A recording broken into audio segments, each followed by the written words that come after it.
হৃদয় আমার নাচেরে আজিকে ময়ূরেরও মতো নাচেরে।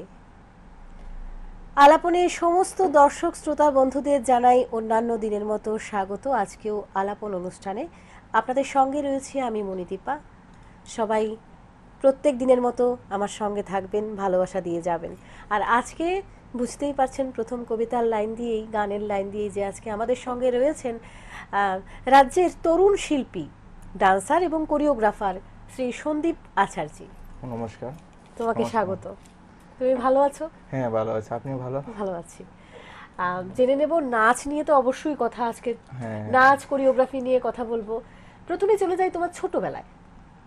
আচ্ছা। ছোটবেলা থেকে কি নাচের প্রতি ভালোবাসা?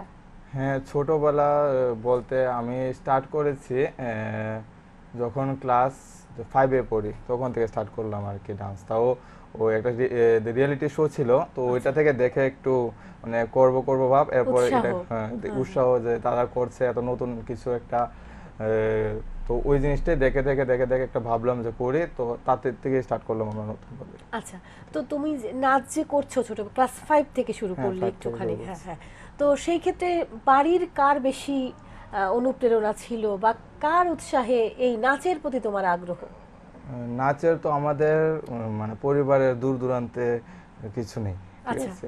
তো ওইটাতে সাপোর্ট করেছে, মা সাপোর্ট করেছে অনেকটা বেশি।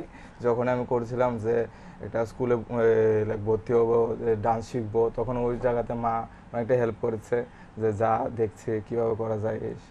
বাড়ির সাহায্য ছাড়া, মায়ের সাহায্য ছাড়া কোনো কিছুতেই এগোনো সম্ভব হয় না, কোনোভাবে সম্ভব না। মায়ের ভালোবাসায়, মায়ের আশীর্বাদে তুমি এখন রাজ্যের খুব ভালো একজন নৃত্যশিল্পী এবং কোরিওগ্রাফার।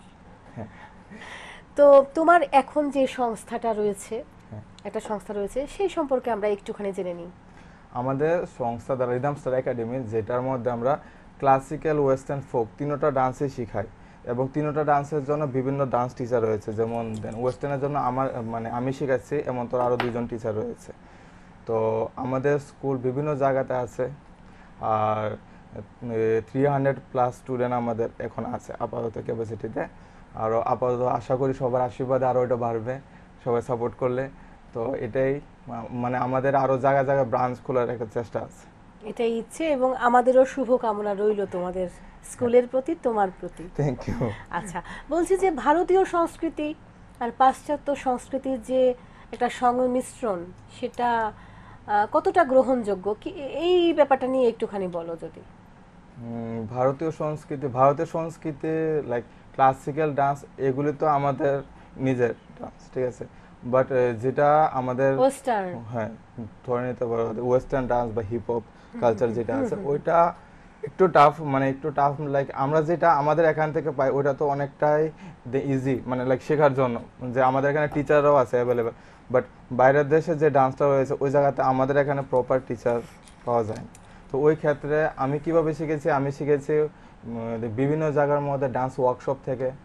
যেমন ধরে নাও বাইরের থেকে টিচাররা এসে ডান্স ওয়ার্কশপ দেয়, ওই জায়গার থেকে আমাদের শেখা আর কি। কারণ আমাদের এখানে প্রপারলি ভাবে তো আর শেখা সম্ভব না, কারণ এটা আমাদের ইন্ডিয়ার ডান্স না, এটা বাইরের দেশের ডান্স। ওইটা তোমার ভালো লাগে কোনটা বেশি? আমার তো অবশ্যই ওয়েস্টার্ন ডান্স, কারণ আমি কোরিওগ্রাফি করি।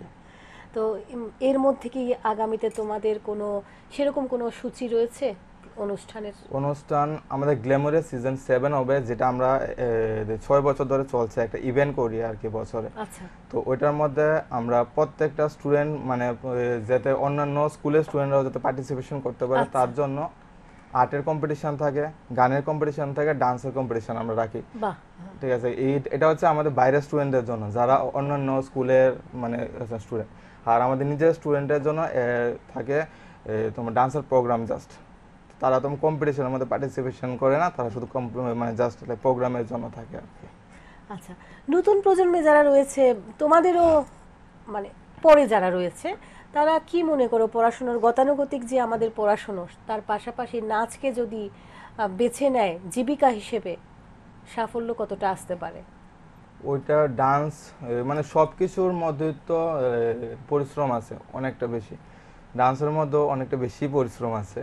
কারণ তোমার গানটা শুনতে হবে, বিট বুঝতে হবে, নলেজ থাকতে হবে, কোরিওগ্রাফি করো, অনেকটা পরিশ্রমের ব্যাপারও এবং মাইন্ডসেটের ব্যাপারও কারণ তোমাদের প্রত্যেকদিন নতুন নতুন কিছু ভাবতে লাগবে, নতুন ডান্স, নতুন কোরিওগ্রাফি সেট করতে হবে, একটা পুরোপুরি একটা সৃষ্টিশীল কাজ। সৃষ্টিশীল কাজ।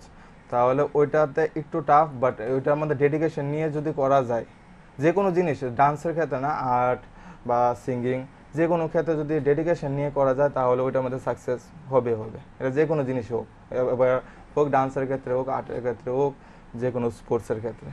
আর কোরিওগ্রাফি নিয়ে কি বলবে?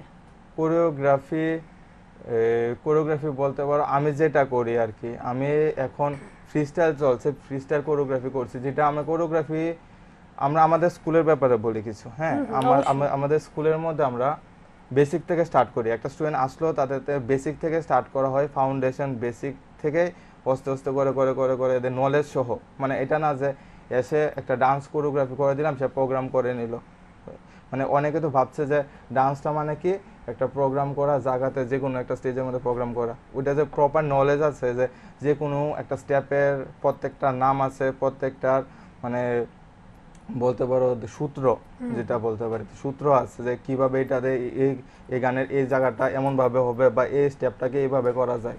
ঠিক আছে, তো ওই জিনিসটা আমাদের স্কুলের মধ্যে প্রপার এডুকেট করা হয় স্টুডেন্টদের, যে কিভাবে করা হবে, কিভাবে করা হয়, তারপরে মিউজিক্যালিটি কিভাবে ধরা হয়, প্রত্যেকটা থিওরি প্র্যাকটিক্যাল দুটোই আছে। আচ্ছা, পরীক্ষার ব্যবস্থা আছে? হ্যাঁ, আমাদের স্কুলের মধ্যে ক্লাসিক্যালের পরীক্ষা ব্যবস্থা, মানে আমরা ক্লাসিক্যালও নিয়ে থাকি পরীক্ষা এবং ওয়েস্টার্নও পরীক্ষা নিয়ে থাকি। আচ্ছা, দুটোটা ডিফারেন্ট। আচ্ছা, স্কুলটা নিয়ে কোথায়, স্কুলটা বা কিভাবে যোগাযোগ করবে যাদের করার ইচ্ছে? আমাদের স্কুলটা হচ্ছে, আমাদের এখন ব্রাঞ্চ আছে যেটা লিকচুমনিতে আমাদের মেন ব্রাঞ্চ, আর বাকি আরো বিভিন্ন জায়গাতে আছে, যেমন আর কে নগর আছে, সূর্যমণি নগর আছে, নরসিংগড় আছে, তারপরে এডি নগর আছে, আরো আরো বিভিন্ন জায়গাতে আছে। আচ্ছা আচ্ছা, অনেকগুলো ব্রাঞ্চ রয়েছে। অনেকগুলি সব মিলে 12টার মতো। আচ্ছা, সেখানে কি সব জায়গায় তুমি যাও?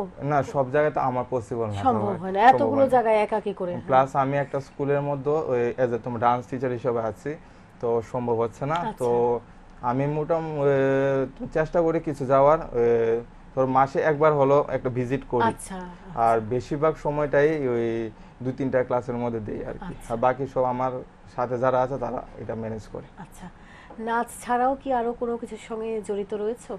নাচ ছাড়া বিজনেস আছে, নিজস্ব বিজনেস করে। আচ্ছা, বাহ, মানে সারাটা দিনই খুব ব্যস্ত আছি মোটামুটি। আর নাচ গান এগুলো সত্যি, মানে গান তো তবু মনে করো যে আমি শুনে করতে পারছি বা স্বরলিপি দেখে অনেক গান করা যাচ্ছে, কিন্তু নাচটা কিন্তু পুরোপুরি নিজস্ব চিন্তা ভাবনা, কে কত কার থেকে কতটা সুন্দর করে করা নাচের যেতে ক্ষেত্রে পারে। আরেকটা জিনিস ম্যাম বলি আমি, জিনিসটা হচ্ছে গিয়ে ধরুন একটা গান যেমন শুনে সেম গানটা রিপিট করলেও হয়, ডান্সটার ক্ষেত্রে একটা কোনো একটা আর্টিস্ট যদি ডান্স করে, কেউ একটা ডান্স করলো, ওইটা কিন্তু আমি সেম টু সেম কপি করতে পারবো না। সেটাই বলছি, কপি করলে তো সবাই বলবে কপি করে ডান্স করেছে, সেম টু সেম ডান্স করেছে, আমি কিন্তু কপি করতে পারবো না। বা একটা ডান্স ওইটার থেকে আরো কি করে ভালো করা যায় সেটা চিন্তা করতে হবে, ভালো বেটার আরো নতুন কি আপডেট হ্যাঁ, আসছে। ঠিক ঠিক ঠিক। তো নাচকে সময় দাও? হ্যাঁ, নাচকে নিজের জন্য সময় দিই, নিজের নিজের ডান্সের জন্য সময় দিই, ক্লাসেও সময় দিই, সময় দিয়ে থাকি অনেকটাই, মানে যতটুকু সময় আমার কাছে অ্যাভেলেবেল আছে ডান্সের জন্য আছে। জীবনের সবচেয়ে বেশি আনন্দ ঘন মুহূর্ত কিছু আছে নাচ নিয়ে? আমার অনেকগুলো মুহূর্ত আছে। আমি মোটামুটি আজকে বিগত 15 বছর হচ্ছে এই লাইনে আছি, ডান্স লাইনে, এবং শিখাচ্ছি। আমাদের স্কুল আছে 10 বছরের, তো ওইটাতে আমি অনেকগুলি জায়গাতেই প্রাইজ বা সম্বোধনা অ্যাপ্রিসিয়েশন প্রত্যেকটা জায়গার মধ্যে হয়েছে, ন্যাশনাল অনেক জায়গাতে হয়েছে। বাট এখন কিছুদিন আগে আমি একটা ইন্টারন্যাশনাল একটা প্রাইজ পেয়েছি। বাহ, ইন্টারন্যাশনাল প্রাইজ, ভীষণ খুশি, এবং রাজ্যবাসী হিসেবে আমরাও অবশ্যই গর্বিত। এটা আমার মানে একটু বড় ব্যাপার, লাইফে অনেকটা অ্যাচিভ। অবশ্যই সেদিনের মুহূর্তটা আমরা একটুখানি শুনে নেব। সেদিন বলতে আমি তো এখন শো এর জন্য যাওয়া হয়নি, যেখানে শোটা হয়েছে ওই জায়গাতে আমি আমার শো এর জন্য যাওয়া হয়নি। বাট ওই তাদের এখান থেকে মানে কিভাবে হয়েছে জিনিসটা আমি বলছি। আমার তো প্রোফাইলের মধ্যে ডান্স আপলোড করি আমি, তো তারা দেখেছে প্রোফাইল আমার, ঠিক আছে, প্রোফাইল দেখে তারা আমাকে মেসেজ করলো এমন এমন আছে। কোথায় হয়েছে এটা? এটা হয়েছে রাজস্থান। আচ্ছা। তো তারা আমাকে মেসেজ করে বললো যে এমন এমন আছে একটা, তুমি কি নিজেকে তো নমিনেট করবে। তো আমি বলছি কি করতে হবে, বলছে যে একটা ডান্সের ভিডিও করো পাঠাও, আর তোমার কি মানে কোয়ালিফিকেশন আছে ডান্স নিয়ে বা সবগুলি পাঠাও। তো পাঠানোর পর দেখলাম যে তারা বললো যে হ্যাঁ তুমি সিলেক্টেড হয়েছো, ঠিক আছে তুমি তাহলে আসো। বাট আমাদের শোটা এমন একটা সময় আসলো যেটা আমার যাওয়া সম্ভব হলো না। তো নেক্সটে যাবো বলেছি, বাট এবার তারা ওই জায়গাতে পার্সেল করেছে, আমার পার্সেলে পাঠিয়েছে। এই তোমার বেশি দিন হয়নি, পেয়েছি 7-8 দিন, আরো 7-8 দিনের মতো হবে এমন। আচ্ছা আচ্ছা, ঠিক আছে, আমরা দেখে নিই তাহলে তোমার। এটা হচ্ছে আমার যেটা ট্রফি আচ্ছা দিয়েছে আচ্ছা, তারা। ট্রফিটা। আর এটা হচ্ছে যেটা তারা সার্টিফিকেট সার্টিফিকেটটা বাবদে দিয়েছে। বেঁধে বাঁধিয়ে দিয়েছে, খুব সুন্দর। তোমার বৃদ্ধি, তোমার শ্রীবৃদ্ধি আমরা কামনা করি। তোমার নাচের যে Thank- সংস্থা রয়েছে সেটা বেড়ে চলুক, শুভ কামনা রইল। দর্শক বন্ধু থেকেও অবশ্যই তোমাকে ভালোবাসা জানাবে, শুভেচ্ছা জানাবে। তো নতুন প্রজন্মের জন্য কিছু কি তোমার বলার থাকবে?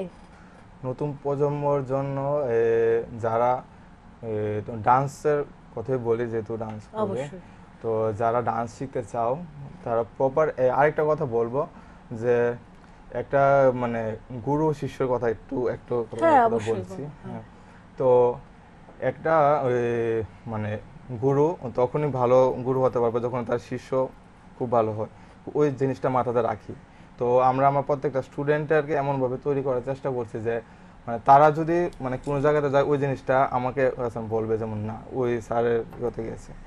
তো এখন মানে গার্জেনরাও মানে টিচার একটু ভালোভাবে দেখে দরকার চুজ করা, কারণ এখন অনেকেই ডান্স করায়, অনেকেই ডান্স নিয়ে আছে, বাট প্রপার নলেজ বা প্রপার, কারণ এটা তো আর কোয়ালিফিকেশনের ব্যাপার না, যেটা আমাদের সাপোজ ধরে নাও একটা স্কুলে যেমন হয় যে ফুললি দেখে বুঝে গভর্নমেন্ট থেকে সার্টিফাইড করে, আমাদের এখানে এতটুকু তো নেই।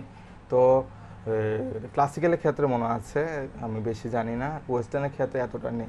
তো ওই জায়গাতে একটু দেখে যে কে কাজ করছে বা কার কতটুকু মানে কোয়ালিফিকেশন আছে ওইটা, তাহলে ওই স্টুডেন্টটা একটু গ্রোথ ভালো করবে, ওইটা বলবো। এটা বলছি না, এটা প্রমোট আমাকে করছি না, এটা যে কোনো টিচার কাছে যাও, বাট হ্যাঁ, প্রপার ওইটা দেখে আর কি, তাহলে মানে আমাদের ত্রিপুরা থেকে খুব তাড়াতাড়ি দেখতে পাবে ডান্স ক্লাস বা বিভিন্ন শোর মধ্যে দেখা যাবে স্টুডেন্ট, ত্রিপুরার নাম আরো আরো আর আরো উজ্জ্বল। বেশি করে উজ্জ্বল করতে পারবে এটাই এখনকার প্রজন্ম। তো নাচকে আসলে জীবিকা হিসেবে নেওয়াই যায় যদি নেওয়া ইচ্ছে থাকে। হ্যাঁ হ্যাঁ, তো অনেকে আছে যে বাইরে মানে বিদেশের কথা বলো, দিল্লি, মুম্বাই, ডান্সটাকে অনেকটা প্রায়োরিটি চলছে, মানে খুব প্রায়োরিটি দেয় তারা। ডান্স সকালে থেকে স্টার্ট হয়, বিকালে শুধু ডান্সই চলে। আমি এমনও ক্যাম্প করেছি যেখানে সকাল 10টা থেকে স্টার্ট হয় এবং রাত্রে 8টা-9টা পর্যন্ত ডান্স চলে। আচ্ছা, তো নেক্সট তোমার কি প্রোগ্রাম রয়েছে? নেক্সট রয়েছে গ্ল্যামোরিয়া, যে প্রোগ্রামটা রয়েছে। আচ্ছা, ওই যে বললে যে বছরে, হ্যাঁ বছরে একটা প্রোগ্রাম, ওইটা আমরা করছি 18 তারিখ আমাদের স্কুলে অ্যানুয়াল ডে করছি। ফার্স্টত আমাদের স্কুলে অ্যানুয়াল ডে আমরা করছি হলো 18 তারিখ, আর 19 তারিখ আমরা করছি গ্ল্যামোরিয়া সিজন 7। আচ্ছা, তো ওইটার মধ্যে করছি ডান্স কম্পিটিশন থাকবে সকাল থেকে, বিকালে থাকবে ইভিনিং শো, ব্যান্ড শো থাকছে, গিটারের শো থাকছে, কিছু আর্টিস্টদের আমরা আনছি, যেটা গুয়াহাটি থেকে কিছু আর্টিস্ট আসবে, তারা আমাদের এখানে ডান্স মানে শোকেস করবে। এরপর বাংলাদেশ থেকে কিছু আর্টিস্ট আসবে এখানে শোকেস করার জন্য, আর আমাদের গুণীজনরা তো থাকবে গেস্ট হিসাবে। ঠিক আছে, তোমাকে অনেক ধন্যবাদ। আর কিছু বলবে কি? হ্যাঁ, আমি বলতে চাই যে আমি স্যারকে বলতে চাই, অমিত স্যারকে বলতে চাই যে ধন্যবাদ, এত সুন্দর একটা জায়গার মধ্যে আমাকে মানে বসতে মানে বসার একটা সুযোগ করে দিয়েছে আর কি। আর আরো বলতে চাই যারা আমাকে হেল্প করছে, কারণ আমার টিম মেম্বার ছাড়া একা তো এত না, বড় প্রজেক্ট এত বড় কাজ কখনোই একা সম্ভব না। সম্ভবই না। তো আমার টিম মেম্বার যারা আছে, অভয়, কিষান, অনিকেত আর আমার ওয়াইফ রেশমি, ওরা আমাকে অনেকটাই সাপোর্ট করছে, অনেকটাই হেল্প করছে। মানে যদি আমি ব্রেন হই, তারা আমার হাত হিসাবে কাজ করছে, এমন আর কি। তো তাদেরকে নিয়ে করছি, আর গুরুজন তো আছেই, আমাদের গুরুজনদের আশীর্বাদ। তো সবাই আশীর্বাদ করবেন যাতে সাকসেস হই এবং ভালো শো করতে পারি, এবং সবার জন্য আরও যাতে ভালো ভালো শো নিয়ে আসতে পারি। তোমাকে অনেক অনেক ধন্যবাদ। আমাদের সকলের তরফ থেকে, স্যান্দন টিভির তরফ থেকে ভালোবাসা, শুভেচ্ছা। ভালো থাকবে, সুস্থ থাকবে। আমরা আজকের মতো বিদায় নিচ্ছি। আগামীতে আরও অন্য কোনো ভাবনা নিয়ে অবশ্যই থাকবো আপনাদের সাথে। নমস্কার।